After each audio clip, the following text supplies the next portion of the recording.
Ada provokator, tangkap! Provokator, tangkap! Melawan, tangkap! Tembak!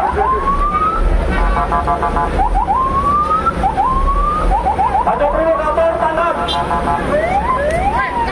Yang melawan petugas, tangkap! Yang melawan petugas, tangkap! Yang petugas! Ya!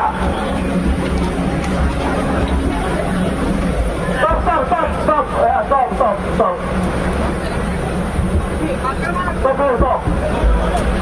Saya pun sekali lagi saudara-saudara ya, untuk tidak sampai melakukan pembegalan tidak. Menko Polhukam Mahfud MD berbicara terkait aksi bentrok yang terjadi antara aparat gabungan TNI Polri dengan warga Pulau Rempang, Batam. Ia mengatakan kasus itu bukanlah penggusuran tetapi pengosongan lahan. Sebelum investor masuk, tanah tersebut rupanya belum digarap dan tak pernah dikunjungi. Kemudian pada 2004 dan seterusnya menyusul dengan beberapa keputusan, tanah itu diberikan hak baru kepada orang lain untuk ditempati. Berikut penuturan Menko Polhukam Mahfud MD saat ditemui wartawan pada Jumat 8 September 2023. Rempang Pak, turun Rempang Pak, dan gas air mata Pak. Gas air matanya ini kan kena anak-anak sekolah. Terkait bentrok warga dan aparat di Rempang Pak. Ya kita tetap secara hukum minta kepada aparat penegak hukum untuk menangani masalah kerumunan orang itu atau aksi unjuk rasa atau yang menghalang-halangi eksekusi hak atas hukum itu supaya ditangani dengan baik dan penuh kemanusiaan. Itu sudah ada standarnya ya. Itu masalah tindakan pemerintah dan tindakan aparat supaya Polri hati-hati. Tapi masalah hukumnya juga supaya diingat.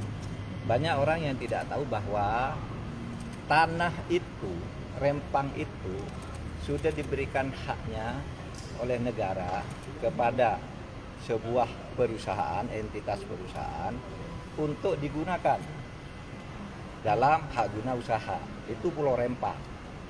Itu tahun 2001-2002. Sebelum investor masuk, tanah ini rupanya belum digarap dan tidak pernah ditengok. Sehingga pada tahun 2004 dan seterusnya menyusul dengan beberapa keputusan, tanah itu diberikan hak baru kepada orang lain untuk ditempati. Ya, padahal SK haknya itu sudah dikeluarkan pada tahun 2001-2002 secara sah. Nah, ketika kemarin pada tahun 2022 investor akan masuk, yang pemegang hak itu datang ke sana, ternyata tanahnya sudah ditempati. Maka kemudian diurut-urut ternyata ada kekeliruan dari pemerintah setempat maupun pemerintah pusat, dalam ini Kementerian LHK. Nah, lalu diluruskan sesuai dengan aturan bahwa itu masih menjadi hak karena investor akan masuk. Nah, proses pengosongan tanah inilah yang sekarang menjadi sumber keributan, bukan hak atas tanahnya, ya, bukan hak guna usahanya, bukan hak guna, tapi proses, karena itu sudah lama kan, sudah belasan tahun orang di situ, tiba-tiba harus pergi misalnya. Meskipun menurut hukum kan tidak boleh karena itu ada haknya orang kecuali lewat dalam waktu tertentu yang lebih dari 20 tahun. Pak, katanya itu kan pemukiman tanah ulayat ya Pak? 37 kampung tua, kampung Melayu. Enggak tahu. Pokoknya proses itu secara sah sudah dikeluarkan oleh pemerintah tahun 2001-2002. Jadi di catatan pemerintah tidak ada yang menyebutkan kalau itu tanah ulayat gitu ya Pak? Ya mungkin yang tahu itu BPN dan LHK ya, saya nggak hafal satu persatu kasus itu. Saya kan nggak pegang buku catatan tentang itu. Pak, mungkin Mungkin iya, mungkin tidak. bisa dijelaskan lagi Pak sedikit soal kekeliruan dari pemerintah dalam hal ini kayak apa? Ia mengeluarkan surat itu, surat izin penggunaan oleh pihak lain yang tidak berhak. Itu kalau tidak salah sampai 5 atau 6 keputusan itu dibatalkan semua karena memang salah sesudah dilihat dasar hukumnya. Itu lebih tepat dilakukan daripada misalnya dibiarkan berlarut-larut. Karena haknya itu ada dan itu mau investasi. Orang sekarang sudah banyak investor mau masuk, ternyata tanahnya tidak ada.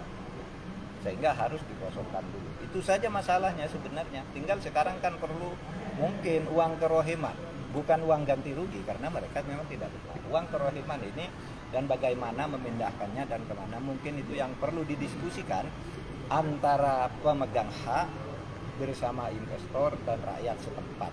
Menurut saya itu lebih bagus.